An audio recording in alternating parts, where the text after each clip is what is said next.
Hai,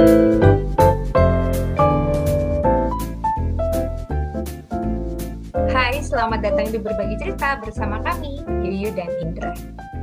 Halo, siapa tamu kita kali ini dan apa topiknya? Kita panggil saja, ya. Halo Linda.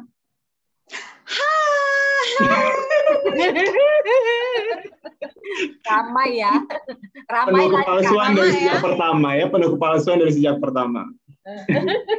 Apa kabar Lin? Baik Indra, baik. Apa kabar Indra? Baik-baik. Kenalin, ini Linda, ini Yuyu, Yuyu ini Linda. Kayak gitu gue ya. Hai Mbak Yuyu, apa kabar? Ini pertama kali kita ketemu ya Mbak Yuyu ya? Linda Meis ke Patimasan lagi di mana? Aku lagi di Semarang sekarang, Indra. Liburan atau ngapain? Iya, lagi liburan, lagi term break. Jadi ya take some days off aja untuk melihat udara segar dan hidup berdampingan sama pandemi. Gitu. Oke. Berdamai sama pandemi. Ya, Yuyu, Linda ini adik kelasku di SMA. Linda ini orang Balikpapan, dia lahir di Balikpapan, Linda. Lahir sampai SMP di Balikpapan, terus SMA di Muntilan, kuliah di Jogja. Sekarang Linda ada di Semarang, tapi biasanya kerjanya ada di Jakarta. Nanti kita bakal tanya-tanya Linda tentang apa yang Linda lakukan selama ini, tentang kegiatannya sehari-hari, sama tentang kegiatan yang nggak sehari-hari, tapi juga Linda lakukan. Kita dengar cerita dari Linda. Lin, kamu ini kan kuliahnya dulu di pendidikan bahasa Inggris kan ya? Tapi habis itu kamu ke Jakarta. Ceritain aja, habis lulus kuliah tuh kamu ngapain aja sampai sekarang? Sebenarnya aku agak malu loh menceritakannya, Indra. Karena gini, waktu aku lulus itu 2004 kan, aku lulusnya. Terus sebenarnya waktu itu aku benar-benar nggak pengen kerja. Jadi aku pengen menikmati hidup tanpa pekerjaan gitu. Karena selama aku kuliah, aku banyak melakukan hal-hal yang isinya itu kayak kegiatannya cukup penuh gitu, cukup full sebagai mahasiswa gitu. Jadi aku pengen slow down, terus pengen traveling gitu lah, jalan-jalan gitu. Jadi sebenarnya waktu itu aku janji kayak ke diri sendiri sih, ya, ntar dulu deh, gue lagi pengen, istilahnya nih ya, zaman dulu nih, pengen menikmati hidup, padahal baru umur berapa ya. Tapi kemudian mungkin semesta berkata lain. Jadi waktu aku lulus 2004 itu, aku pack semua yang di kos-kosan aku di Jogja, terus aku pulang ke Balikpapan tuh. Pulang berniat untuk leyeh-leyeh sejenak gitu istilahnya. Terus ya dapat panggilan untuk menjalani training di sebuah sekolah di Jakarta. Gitu. Jadi akhirnya aku pikir-pikir ya mungkin Tuhan belum mengizinkan gue, tentu saja ya kan, baru lulus, terus ya ada kesempatan itu, jadi aku akhirnya mengikuti training untuk early childhood education di Jakarta. Waktu itu trainingnya sekitar 3 bulan, sekalian sama on-job trainingnya juga. Dan setelah itu langsung terus dari 2005 sampai sekarang di Jakarta, di bidang itu, di early childhood. Gitu. Early childhood itu umur berapa? Kalau yang awal itu di sekolah yang pertama itu dari umur 1,5 tahun, Mbak. Wow. 1,5 tahun sampai umur 5 tahun. Hitungan early childhood di sekolah tersebut. Gitu. Jadi waktu itu di sekolah tersebut ada 3 kelas, ada toddler, preschool, sama pre-kindi. Gitu. Yang susah yang mana? Semua jenjang itu sebenarnya susah. Semua jenjang punya kesusahannya sendiri sih. Kalau kita nikmatin nggak bakal susah-susah banget sih sebenarnya. Kita bakal enjoy aja gitu. Oke. Jadi gimana tadi training training 3 bulan ya? On job training. Sebelumnya apa? Training dulu 3 bulan terus on job training gitu ya? Enggak. Itu langsung on job training. Jadi begitu on job training. Jadi lagi training, kemudian sekian materi selesai, kita dimasukin ke dalam kelas, langsung mempraktekkan apa yang kita pelajari sebelumnya. Kemudian kita evaluasi lagi di ruang training sekitar sekian lama gitu. Kemudian kita masuk lagi ke dalam kelas seperti itu. Jadi itu berlangsung selama 3 bulan di sekolah pusatnya gitu. Kami dari berbagai macam daerah di sekolah tersebut dijadikan satu di pusat untuk menjalani on job training. Ada yang dari Medan, dari dari beberapa center di Jakarta. Jadi satu semuanya di training sama-sama, satu batch. Kemudian kita dialokasikan di sekolah tersebut bersama dengan guru-guru yang ahli untuk langsung praktek ke lapangan dengan apa yang sudah kita terima waktu training gitu. Itu berapa lama tuh di sekolah yang itu? Berarti? 4,5 tahun. Oke. 4,5 Megang tahun. berbagai macam kelas. Iya, kami di rolling dari kelas toddler dari 1,5 tahun sampai umur 5 tahun kan ada 3 jenjang ya. Jenjang toddler, jenjang preschool, sama jenjang pre-kindy. Itu di rolling setiap tahun. Jadi aku ngerasain yang namanya ngajar anak umur 1,5 tahun sampai ngajar anak umur 4,5 tahun. Itu ngerasain waktu itu. Gitu. Seru sih, seru banget. Habis itu gimana? 4,5 tahun pindah atau gimana? Atau berhenti dulu atau apa? 4,5 tahun setelah itu aku kan aku punya anak habis itu ya. Terus aku punya wacana untuk pulang kampung ke Balikpapan sebenarnya, ya kan. Tapi kemudian sepertinya rencana tersebut harus ditunda dulu waktu itu wacananya itu. Jadi ketika aku mau pindah ke Balikpapan, aku sudah berencana tentunya di Balikpapan harus bekerja juga kan. Jadi aku diterima di salah satu sekolah internasional di Balikpapan waktu itu sebagai asisten. Setelah diterima, tapi belum sempat tanda tangan kontrak sih. Jadi aku cukup positif lah aku akan pindah gitu ya ke Balikpapan. Karena tujuan aku adalah membesarkan anak. Di situ aku merasa kayaknya kalau di Balikpapan lebih asik deh membesarkan anaknya gitu ya daripada di Jakarta waktu itu ya pikiran aku gitu. Tapi kemudian nggak jadi. Nah, yang di Balikpapan itu bilang actually, he really said that. You are overqualified. Jadi sayang kalau kamu nggak jadi tanda tangan kontrak sama kami. Gimana kalau kamu kerja di sekolah kami tapi di Jakarta gitu. Akhirnya aku di transfer ke sana gitu di sekolah yang sama tapi di Jakarta gitu. Jadi akhirnya aku nyambung deh ke Australian International School gitu, tapi yang di Jakarta. Dan waktu itu aku diterimanya sebagai asisten gitu. Jadi ya dan itu sampai sekarang sih. Dari 2009. Gitu, 2009. Iya. Ada ini nggak pengalaman yang paling berkesan? Kan ini ngadepin anak-anak itu agak unik ya? Iya, banget, unik sekali. Mengasihkan, Mbak Yuyu. Mengasihkan nih betulan mengasihkan atau ada tanda petiknya nih? No, benar-benar mengasihkan. Anak-anak kecil itu apa ya? Mereka tuh selalu dengan ini ya, dengan rangsangan yang tepat, itu mereka bisa memberikan point of view yang menarik pada banyak hal gitu. Jadi dan itu cukup memberikan oh iya ya benar juga. Jadi betul-betul mengasihkan. Kadang-kadang tuh jadi kayak reminder buat kita juga. Oh ya benar begini ya. Gitu. Materi-materi yang kita berikan itu tidak selalu sama materi yang diberikan, tapi outputnya akan selalu beda karena anak-anak itu unik semuanya. Jadi asik banget, asik. Dan kita nggak pernah merasa tua aja gitu kalau sama mereka. Tiba-tiba nanti merasa tua kalau mereka udah gede dan memanggil kita, Miss, do you remember me? It's like 10 years ago you teach me. Terus aku, 10 years ago, berarti sekarang gue umur berapa? Gitu. Gitu. Jadi ya mengasihkan banget.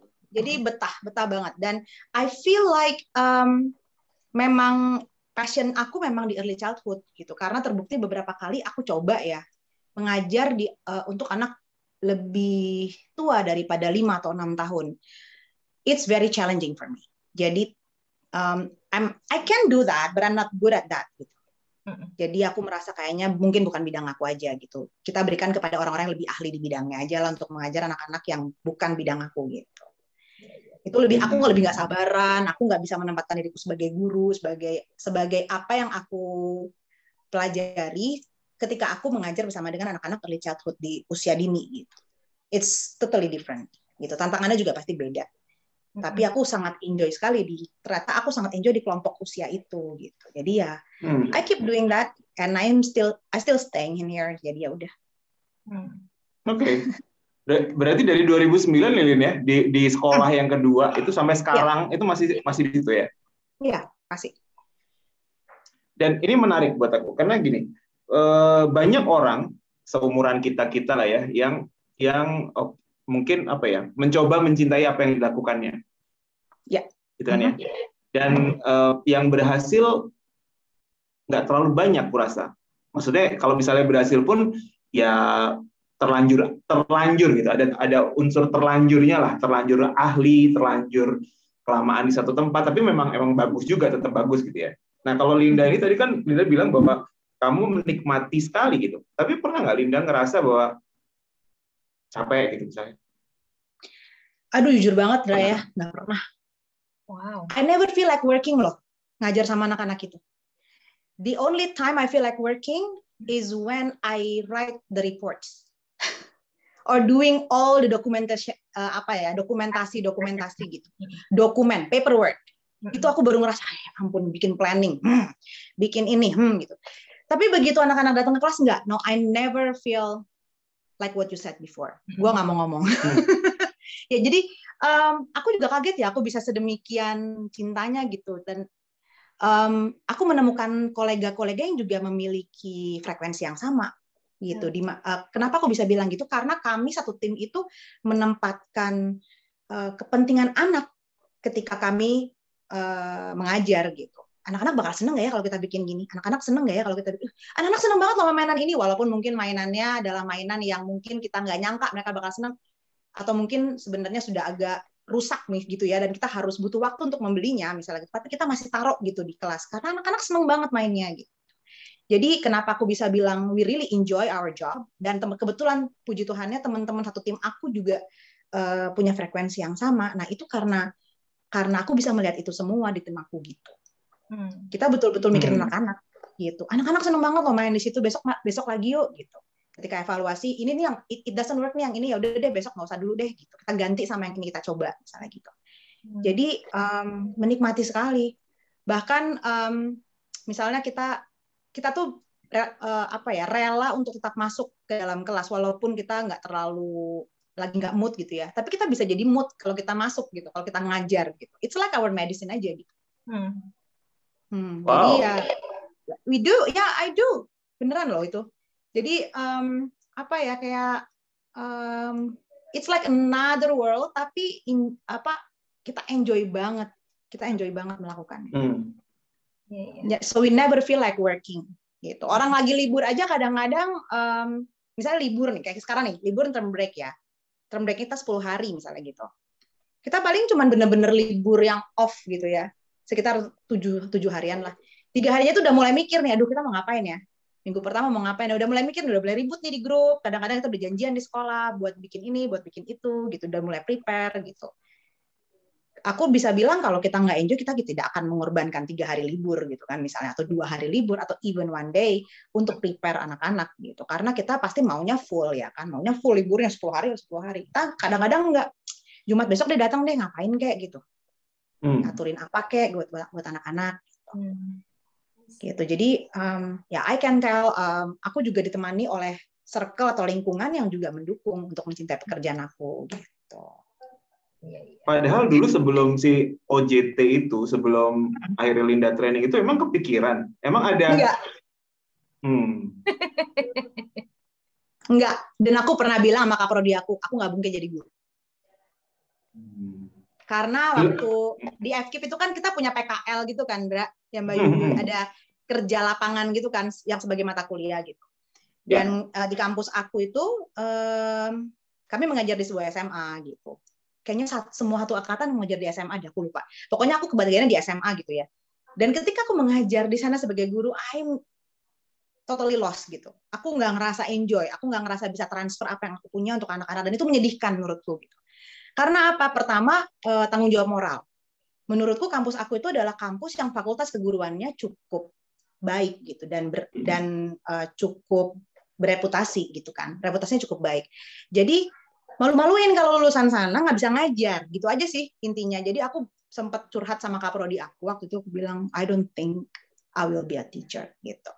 Dan dia cukup sedih dengarnya gitu, karena kan FKIP diarahkan untuk menjadi guru gitu kan. Jadi waktu itu dia cuma bisa bilang ya keep doing your best aja, let's see, kan kita nggak ada yang tahu kita bakal gimana gitu. Dan sejujurnya waktu itu dia juga yang rekomen untuk mencoba ngelamar. Dari semua lamaran aku, dan aku tuh kan ngelamarnya bukan di sekolah ya, waktu aku mau lulus itu. Aku ngelamarnya tuh di media, menjadi editor, menjadi reporter TV gitu kan ya, menjadi kerja di media gitulah. Karena kebetulan aku juga punya pengalaman dan punya pengalaman kerjanya juga berhubungan dengan broadcast dan media gitu. Jadi and I really enjoy that gitu. Jadi aku pikir kayaknya aku pengen deh kerja di sini gitu.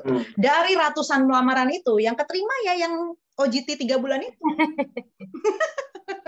Tapi gini, tunggu. Ini Linda dulu pernah siaran juga kan? Pernah. Nah, terus kan bilangnya you enjoy that tuh. Jangan-jangan emang kamu emang modelnya enjoy aja kali, Lin? Mau apa aja? Oh enggak, Kakak Indra, enggak. Gimana tuh? Aduh, kalau ngomong ini jadi panjang loh, Indra. Nanti kamu ngeditnya susah loh. Enggak apa-apa, biar aja. Jadi gini, okay, I enjoy teaching tapi in certain year level gitu. Gitu ya. Jadi kami ini teman-teman aku lah ya, teman-teman aku yang sama-sama pengajar itu juga kami banyak juga berkarya di luar sekolah, misalnya sebagai guru les, misalnya gitu ya. Dan dari penghasilan sebagai guru les itu cukup menjanjikan dan cukup menghidupi gitu ya. And I didn't enjoy doing that. Gitu. Aku nggak enjoy. Padahal dengan kualifikasi aku dan latar belakang studi aku yang jelas-jelas FKIP, aku sarjana pendidikan gitu ya istilahnya gitu ya. Mohon maaf, akhirnya menyebutin apa ya, yang hitam di atas putih gitulah ya. For some people it's not important ya, tapi maksud aku dengan latar belakang pendidikan dan pengalaman seharusnya gue bisa menghasilkan lebih banyak secara ekonomi dan juga seharusnya gue bisa enjoy aja gitu gue disuruh ngajar. Ternyata enggak, karena gue pernah punya pengalaman mengajar business English di sebuah perusahaan. Digajinya itu cukup besar. Dan taruhlah misalnya aku ngajar privat anak kelas 5 SD 60 menit dibayarnya sekian. Nah, aku mengajar kantor itu 60 menit dibayarnya berkali-kali lipat dari ini. Seharusnya gue baik-baik aja dong. Ya kan? Seharusnya aku happy-happy aja karena secara finansial wow, gitu kan. Dan aku bisa settle dengan itu seharusnya. Karena kontrak ini berlangsung terus di perusahaan tersebut. Tapi aku stres loh ngajarnya ternyata.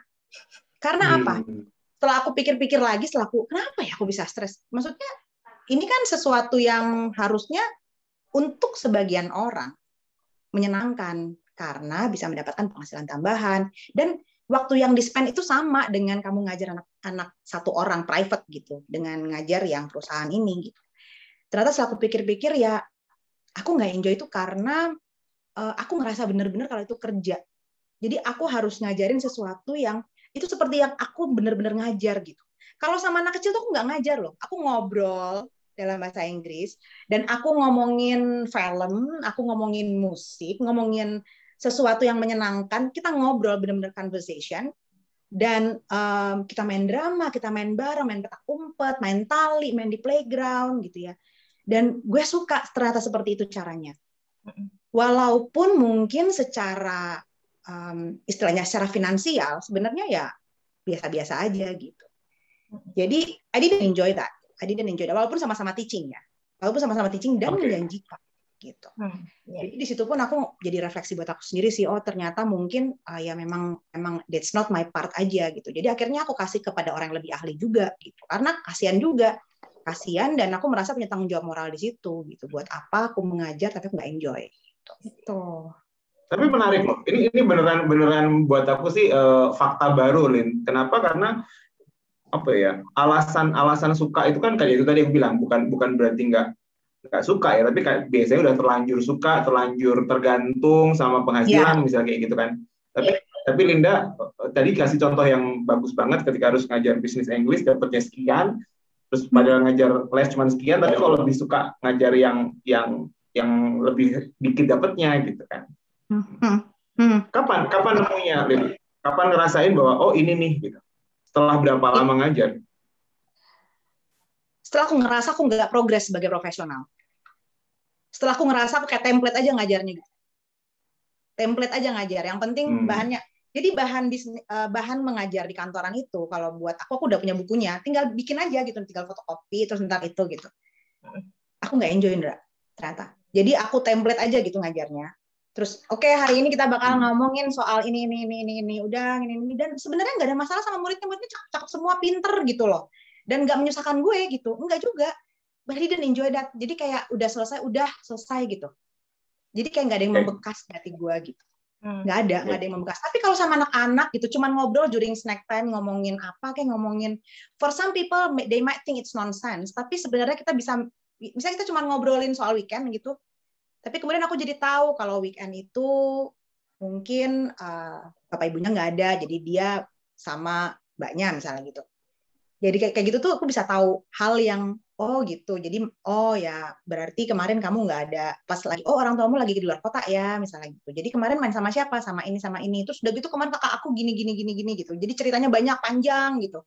Dan dengan cerita itu nggak cuma jadi kehidupan anak itu, aku tahu aku jadi bisa observe beberapa hal, learning areas I would say, learning areas yang menjadi salah satu fokus pembelajaran gitu. Jadi aku bukan yang modelan checklist terus bisa ngitung ABCD bisa semua, bisa baca gitu, enggak. Jadi ngobrol aja, tapi aku bisa ya anak ini udah bisa bercerita, udah bisa ini, logikanya jalan, critical thinkingnya oke gitu. Jadi ada yang ketika dia bicara aku udah tahu di improve sebelah sini gitu, without me have to do like having a list dan tik gitu.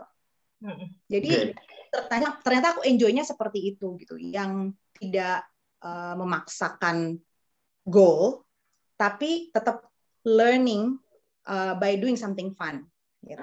Jadi kapan Lin kamu ngerasa bahwa kamu suka sama yang early childhood itu, kapan kamu dapatnya? Apakah 3 bulan pertama itu kamu langsung suka atau kamu perlu waktu juga gitu untuk kayaknya ini deh gitu? Itu kapan sih persisnya? Ingat nggak?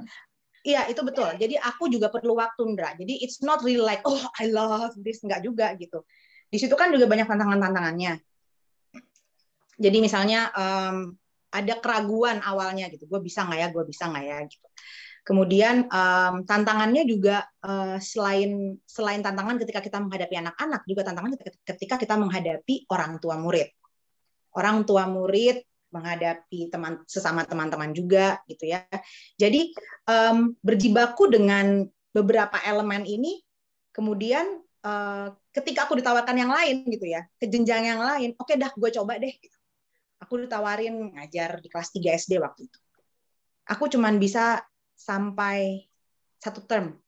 1 term itu sekitar 3 bulan. Maksudnya, I tried and I think I cannot do it. I cannot do it good. Gitu. I cannot do it well. Kenapa? Karena aku tidak bisa memposisikan diriku sebagai guru waktu itu. Jadi misalnya gini, ada pertanyaan dari anak-anak gitu ya, kenapa begini sih Miss?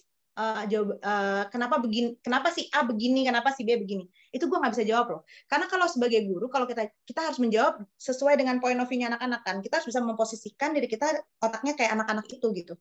Nah, gue tuh nggak bisa kayak gitu, gue nggak pinter melakukan itu. Tapi kalau ada anak umur 3 tahun nanyain kenapa ya potato itu bisa tumbuh, nah itu gue bisa menjelaskan dengan bahasa anak umur 3 tahun.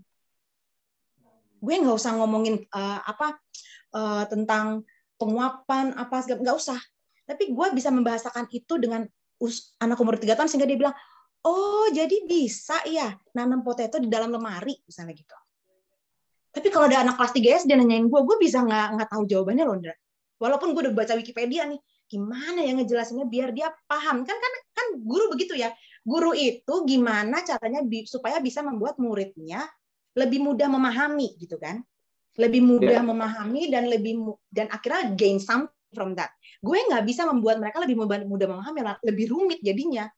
Karena gue nggak bisa memposisikan, Mbak Yuyu, jadi karena gue nggak bisa memposisikan diri gue sebagai anak kelas 3 SD gitu. Dan itu kelemahan gue. Jadi gue daripada gue terusin dan gue nggak enjoy, gue bilang no, I need to go back to preschool. Aku langsung ngomong gitu. Satu lagi, aku pengen tahu, Lina kan ngajarnya di sekolah yang kurikulumnya kurikulum asing lah ya, atau kurikulum apa ya, mungkin asing lah ya, mungkin yang tepatnya. Menurut Linda, apa yang paling beda sih sebenarnya, atau sama aja atau gimana sebenarnya? Beda apanya yang nih? Kurikulum atau pendidikannya atau apa? Apapun, hal-hal yang ingin dicapai oleh kurikulum itu untuk anak usia 5 tahun ke bawah sama hal-hal yang ingin dicapai oleh kurikulum nasional misalnya, atau hal-hal yang ingin dicapai oleh orang tua kebanyakan Indonesia gitu misalnya, itu Linda pernah observe nggak bedanya apa? Kalau menurut aku pribadi ya, Ndra ya, And I might be wrong, dan mungkin yang mendengarkan dan menyaksikan YouTube ini juga mungkin punya pandangannya sendiri. Tapi kalau menurut aku yang berkecimpung di situ, semua kurikulum tuh sama kok, Ndra. Mau negara manapun sebenarnya we are going to the same direction gitu. Termasuk Indonesia loh. Indonesia sekarang ini walaupun I would say honestly agak sedikit terlambat, tapi we are heading there. Yang betul-betul membedakan adalah mindset. Mindset semua orang, semua lapisan, mulai dari mindset gurunya, tenaga pendidiknya, mindset orang tuanya, yang tentunya kalau kita udah ngomongin orang tua, ini udah makin banyak lingkarannya nih, jaringannya, spider webnya itu udah makin banyak, karena dulu orang tuanya kan didiknya secara seperti ini, ya kan, kakak neneknya begini, belum lagi ini kakek dari, ini orang tuanya, ini mamanya, ini bapaknya, kakek neneknya begini. Mereka akan menjadi apa ya, mempengaruhi itu juga gitu, mempengaruhi mindset keluarga tersebut gitu. Jadi mindset itu menurut aku penting gitu ya. Mau perubahan apapun di kurikulum itu, kalau mindset tenaga pengajar dan sekolahnya tidak bisa terbuka, bukan tidak bisa sih, salah kata-kata gue, sulit untuk melakukan pembaharuan dengan cara apapun, itu kita actually we are cuman stuck di situ aja. Gitu. Karena walaupun aku mengajar di sekolah yang kurikulumnya internasional, tapi anak aku sekolahnya sekolah lokal banget. Jadi aku bisa ngerasain banget gitu. Ngerasain a very different ambience gitu. Yang nggak bisa gue paksain juga gitu kan. Karena memang mindset-nya berbeda gitu. Jadi mindset itu memang penting. Nah, kalau mau ngomongin apakah kita akan maju apa enggak, ya kembali ke kitanya juga. Kita sebagai guru mau nggak belajar hal yang baru gitu. Kita sebagai orang tua mau nggak nerima kalau gurunya ngomong ke kita tentang kurikulum baru? Apatis duluan nggak kita sebagai orang tua? Paling juga sama aja. Kan suka gitu kan orang tua kan. Gue juga gitu kok dulu waktu jadi orang tua pertama kali Abi kelas 1, kelas 2. Paling juga sama aja gitu. Tapi ya itu kalau ngomongin apa sih perbedaannya? Mindset orang tua gitu. Jadi mindset orang tua dan mindset guru pengajarnya. Linda. Yes. Tadi udah ceritain soal berawal dari OJT, tapi akhirnya menemukan apa yang benar-benar disukai, gitu ya. Yang adalah ngajar anak-anak early childhood lah, di bawah 5 tahun lah ya, anak-anak balita. Ternyata disitulah Linda senang banget dan nemu emang itu yang bikin happy gitu. Nah, sekarang pertanyaan selanjutnya. Selain ngajar, Linda ini pasti ada kegiatan-kegiatan lain ya, selain sama Abi gitu. Dan aku tahu Linda itu pernah agak serius gitu belajar nari. Boleh diceritain nggak yang bagian itu? Belajar nari, iya benar. Serius, sebenarnya jadi serius akhirnya, Ndra. Awalnya sih iseng. Awalnya bener-bener karena dulu gue cita-cita awal gue tuh pengen jadi penari sebenarnya. Tapi tidak diizinkan karena ketika tahun 98 itu waktu mau masuk kuliah, profesi penari itu tidak seperti sekarang kesannya gitu. Dulu itu penari tradisional itu dianggap ya tidak bisa bertahan hidup aja gitu. Ya sebagai orang tua mungkin wajar lah ya kekhawatiran itu. Jadi waktu aku bilang dan aku sungguh-sungguh mengatakan aku pengen deh sekolah nari gitu, ya kurang mendapatkan tanggapan yang menggembirakan. Jadi ya sudah aja go with the flow aja waktu itu. Jadi sebenarnya bercita-cita jadi penari dari dulu. Nah ketika ada kesempatan untuk bergabung di sebuah sanggar, ya aku bergabung. Kebetulan waktu itu sanggar yang available. Sebenarnya nyari yang available itu kan agak sulit ya untuk umuran aku, karena kebanyakan mereka mencoba membukanya untuk anak-anak kecil gitu kan. Tapi waktu itu kan aku udah usia 30-an ya kalau nggak salah, 31, 32 gitu deh. Jadi nyari yang istilahnya yang bisa menerima badan dan postur tubuh usia 30-an itu kan, walaupun it's early 30 itu kan agak nggak semuanya gitu ya. Niatnya pengen ke sanggar tari Jawa, tapi kayaknya kurang jodoh karena tempatnya agak jauh. Jadi akhirnya aku gabung ke sebuah sanggar tari Bali. Gitu. Jadi setiap weekend aku latihan waktu itu. Ya akhirnya jadi suka banget dan Dan yang aku lebih suka lagi adalah aku belajar sesuatu yang baru, aku belajar gamelannya gitu. Dan aku enjoy banget belajar gamelan itu. Dan memicu aku untuk harus bisa, karena di sana aku ketemu orang-orang asing yang pinter-pinter main gamelan, jadi malu sendiri gitu kan. Kok mereka bisa, gua enggak gitu. Dan bahkan mereka juga narinya bagus-bagus, posturnya dapet gitu. Jadi ya cukup terpacunya karena itu juga ada yang memacu aku gitu. Kayaknya kalau gue orang Indonesia terus gue nggak bisa, malu-maluin deh gitu. Oke, itu ikut sanggar apa tari Bali gitu? Maksudnya, kamu kayak ada kayak ujian-ujiannya gitu kan ya? Oh iya, betul. Jadi itu lembaga kesenian gitu, lembaga kesenian. Jadi kurikulumnya kalau kita masuk itu kita nggak cuma belajar praktek tarinya aja, tapi kita belajar juga teori tari. Kalau kita misalnya belajar nari A, nah kita harus tahu teorinya, mulai dari penciptanya, penabuh gamelannya model apa, nama-nama gerakannya, kostumnya apa, formasinya seperti apa, cerita di balik tarian itu apa gitu. Selain praktek tari, teori tari juga ada gamelannya gitu. Tapi kita belajarnya gamelan mulai dari yang level yang sangat muda, yang cuma 2 nada misalnya gitu, kemudian ke level-level yang lebih tinggi gitu. Jadi memang iya ada ujian-ujiannya setiap semester gitu. Berarti satu tarian itu per semester 6 bulan maksudnya? Atau? Iya Mbak Yuyu. 6 bulan. Jadi 6 bulan itu kita belajar praktek tarinya, kita belajar teorinya juga, dan juga belajar gamelannya. Gitu. Sempat berapa lama itu les nari? Itu sampai sebelum pandemi. Setelah pandemi kemudian, setelah pandemi kemudian nggak buka lagi, belum buka lagi gitu. Berarti banyak banget tariannya. Iya, kurang lebih aku udah berapa ya? Aku lupa udah berapa, 12, 13, 14, 15, sekitar itulah. Kalau sekarang umur aku berarti Gak usah disebut, nggak apa-apa. 16, kurang lebih 16 tarian. Berarti 8 tahun lah ya, 8 tahun belajar lah ya. Iya, kayaknya segitu deh. 8 tahun. Jadi 1 semester 1 tarian. Nah, itu juga kalau yang pendidikan, kadang-kadang kalau ada event kita kan diajarin tarian yang baru gitu. Jadi ada, ya bisanya bisa lebih dari 16 tarian sih. Gitu. Itu latihan setiap apa, Lin? Setiap weekend. Minggu sekali? Oh. Minggu 2 kali. Weekend. Sabtu Minggu berarti? Sabtu Minggu, ya Sabtu Minggu. Jadi aku prinsipnya karena aku tuh ngerasa aku dikasih jalan gitu loh, ada jalannya. Kalau nggak ada jalannya kan nggak dikasih. Karena waktu itu aku nyari ke Taman Ismail Marzuki waktu itu ya. Aku nyari tuh sanggar tari Jawa spesifik gitu. Gue pengen nari di sanggar yang A gitu.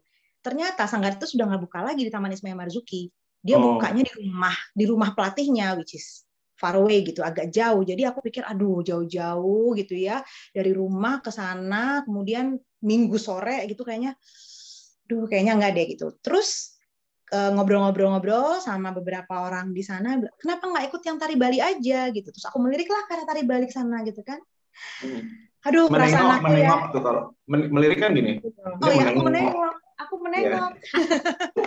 Aku pikiran aku gini, Bali itu ya kan dari ujung rambut sampai ujung kaki tuh harus bernyawa gitu. Dan aku waktu itu bukan anak kecil ya yang bisa diajarin dari nol gitu kan. Aku sudah punya, istilahnya kita udah punya badan, apalagi itu tuh posisi aku udah punya anak gitu. Jadi aku agak gimana ya gitu. Dan aku nanya ke pemilik sanggarnya, aku bilang, Bu, saya usianya udah segini, nggak apa-apa ya. Terus dia jawabnya pakai logat Bali yang menurut aku kena banget. Dia bilang gini, itu kalau di kampung semuanya juga udah umur 50, 60 masih nari. Jadi aku bener juga sih, aku gitu. Jadi nggak apa-apa ya Bu, belajar aja dulu deh gitu. Ya jadi akhirnya aku mendaftar dan I really enjoy that. Kalau ujian, kalau nggak lulus gimana? Pulang? Biasanya ditawari ujian itu pasti lulus, karena ketika ujian tuh lu harus bayar. Lu harus bayar karena lu harus beli, lu harus punya kostum. Kita bayar gedungnya juga. Tampil gitu ya? Untuk tampil ya. Jadi kalau misalnya dari pelatihnya merasa kayaknya kamu belum bisa, dari awal sudah dikasih tahu. Nanti ujiannya besoknya ya gitu. Nah kita udah paham tuh, oh berarti kita mungkin belum. Gitu. Tapi jarang banget sih. Biasanya di encourage untuk bisa. Gitu. Biasanya gitu. Karena biasanya kan per batch ya. Jadi kalau misalnya istilah gini, ada 10 orang nih satu kelas belajar tari A. 10 orang nih. Terus misalnya aku dianggap kayaknya kamu belum bisa gitu. Nanti kan aku berarti ketinggalan kan, dan aku akan bergabung dengan batch yang lain yang mungkin secara postur aku nggak sama gitu misalnya. Misalnya aku paling tua atau mungkin aku yang badannya agak lebih kecil misalnya gitu. Jadi biasanya memang di-encourage untuk bisa ujian gitu. Dari pelatihnya, ayo dong, ayo latihan lagi, pasti bisa gitu. Asik sih, asik. Dan aku ngerasa dari situ banyak membuka pintu-pintu baru, banyak membuka circle-circle baru yang secara personal cukup memberi kontribusi gitu sama aku gitu. Jadi tadi kan Linda bilang pernah bercita-cita sebagai penari. Iya. Artinya sebelum SMA atau sebelum kuliah mulai udah pernah belajar nari dong? Udah. Jadi aku belajar narinya as simple as waktu TK, waktu aku kecil aku ikut balet. Kemudian waktu SD aku ikut ekskul menari. Ekskul menari waktu SD itu kan ya terbatas cuma Jawa aja gitu ya. Aku merasa aku baik di situ gitu. Dan kebetulan mami aku juga dulu kan cukup untuk urusan olah tubuh tuh ya cukup baiklah gitu. Jadi mungkin nurun juga ke aku gitu. Aku kalau belajar nari itu nggak lama deh gitu. Itu kan ada ya. Aku anaknya kinestetik banget ternyata gitu. Aku kalau sesuatu tuh harus sambil bergerak. Seperti sekarang aku ngomong tuh harus sambil gerak gitu. Kalau aku cuma diem aja, aku gatel tangannya gitu. Kan manusia ada yang auditori gitu ya, yang kayak lu gitu, Ndra, lu dengerin gitu. Tapi lu bisa, kalau gue nggak, gue harus sambil pegang-pegang botol, harus sambil pegang-pegang shell. Oh ya. Itu berarti lu juga mungkin kinestetik juga kali gitu. Nah, gue tuh anaknya kinestetik banget. Jadi untuk belajar sesuatu yang bersifat olah tubuh itu nggak terlalu sulit. Oke. Dan aku menyadari bahwa dasar aku adalah tradisional. Gitu kan, penari banyak ya, ada penari hip hop, penari tradisional, ada yang penari ada yang sekarang penari K-pop gitu. Nah kalau aku ngerasa aku tradisional gitu, jadi aku langsung nembak aja. Gue pengen Jawa lagi deh gitu kalau ada waktu luang gitu. Jadi nggak ada rencana buat switch gitu ya ke Jawa atau apa gitu? Belum. Nggak semudah itu loh ternyata kalau tradisional, Ndra. Apalagi kalau dari Bali misalnya ke Jawa ya, kalau spesifik dari Bali ke Jawa gitu, karena Jawa itu juga punya postur tubuh yang lu nggak boleh salah gitu. Mereka beda banget karena gue pernah nyoba. Jadi waktu karena aku Sanggarnya Sanggal Bali, jadi badanku ternyata ketika aku coba ke Jawa, badanku ternyata Bali banget. Karena sekolah aku pernah meminta aku untuk nari Jawa gitu ya. Nari Jawanya sama temen-temen yang Jawa banget gitu, yang bisa nari Jawa. Begitu kita berdiri tuh udah beda gitu. Dan di situ aku sadar, wah ternyata memang nggak segampang itu loh switch gitu. Bisa, we can do it gitu. Kayak gue tiba-tiba nari Minang gitu ya bisa aja, nari piring gitu bisa. Tapi we can do it, but are we doing it correctly? Itu beda lagi gitu. Makanya untuk mahasiswa-mahasiswa tari itu mereka penting untuk mengambil yang spesifik juga, dan mereka belajar banyak kan supaya nanti ketika mereka di dunia kerja mereka bisa tahu gue mau spesifik yang ini misalnya gitu, sehingga mereka mendalami gitu. Karena memang nari tradisional Indonesia is not easy, nggak gampang. Challenge-nya gede banget gitu untuk menjadi ahli di tradisional Indonesia. Ya. Terus terakhir nih, lo kan sekarang army kan? Oh, ngebahas army nih. Aku army rookie banget sebenarnya. Nggak pengen K-pop dance. Gini ya. Gimana? Orang tuh ada porsi-porsinya, Ndra. Kayak tadi tuh ngajar, ya kan? I'm good at what year level, misalnya gitu. Nah, kalau nari juga gitu, Ndra. Jadi, beda vibe-nya beda banget. Bisa dipelajari. Gue bukan bilang nggak bisa dipelajari. Tapi gini, kalau nari itu kan ada wirasa, wiraga, wirama. Wirasa, wiraga, wirama. Ada 3 unsur ini nih yang kita sebagai penari itu kita harus dapat. Wirasa itu kalau misalnya kita menarikannya dengan rasa gitu ya. Wiraga itu adalah sikap tubuh tentunya. Itu mulai dari hafalan gerakan, sikap tubuh, ngukelnya gimana, itu wiraga, raga gitu. Gerakan tubuhnya. Wirasa, wiraga, wirama, kesesuaian dengan irama musik gitu kan. 3 unsur ini hanya akan bisa kita tampilkan dengan paripurna sehingga bisa mentransfer pesan dari tarian itu dan energinya kalau kita betul-betul mendalami itu. beberapa waktu lalu sanggarnya teman aku gitu ya, di mana aku juga terlibat di situ. Salah satu penilaian dewan juri itu, aku salah ngomong. Salah satu dewan jurinya memberikan insight yang menurut aku cukup baik ya. Jadi ditanyain gitu ke peserta ujiannya, dia nanya, kamu selain belajar tari A ini belajar tari yang lain nggak? Gitu. Terus dia bilang, iya saya belajar. Oke.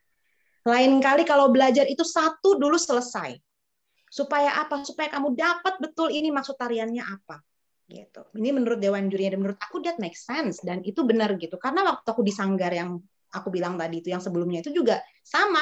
Makanya kita 6 bulan tuh digojlok habis-habisan. Gerakan ini, tarian A ini gerakannya seperti ini, menceritakan ini. Lu tuh siapa? Apakah lu sebagai laki-laki atau lu sebagai perempuan? Atau lu sebagai laki-laki dan perempuan? Misalnya gitu. Jadi memang misalnya kayak gue bisa tari Bali, terus tiba-tiba kita nari lah ya kan, tari K-pop gitu. Mungkin bisa, tapi tentunya gerakannya tidak akan semudah itu juga, kakak, gitu kan? Karena beda banget tekniknya. Teknik tari-tari itu sangat berbeda. Sama ya kayak tadi aja, tari Bali beda banget sama tari Jawa. Demikian juga K-pop itu beda, apalagi K-pop itu lebih beda lagi gitu. Jadi kalau cuma untuk have fun aja sih ya kita belajar lah, kita nari-nari ya. Seperti yang kau lihat kan di Instagram aku kan, nari aja ya, kita gerak gitu. Cuman is it good? Ya for fun aja nari-nari. Linda, terima kasih udah cerita-cerita. Udah cerita-cerita soal menemukan ikigai-nya. Ikigai. Dengan mengajar di usia balita. Terus juga udah cerita bahwa ternyata mimpinya dulu jadi penari ternyata bisa dilanjutkan 10 tahun kemudian gitu ya. Ya mudah-mudahan semuanya lancar, mudah-mudahan semesta juga mendukung untuk setiap hal-hal yang masih diangankan oleh Linda. Ya. Thank you Indra. Amin. Thank you Indra, thank you Mbak Yuyu untuk kesempatannya juga. Jadi kalau aku bisa bilangnya adalah tetap pegang mimpi-mimpi itu. Kalau belum tentu, misalnya belum bisa sekarang diwujudkan, kita nggak tahu. Mungkin beberapa tahun lagi, seperti Linda, kita tetap bisa mewujudkan mimpi-mimpi itu. Nggak harus dibuang gitu. Iya. Oke teman-teman, sampai di sini dulu berbagi cerita. Linda terima kasih. Teman-teman kalian juga sehat-sehat, stay safe. Tetap kejar mimpi-mimpi. Sampai jumpa. Bye-bye. Thank you, Lin.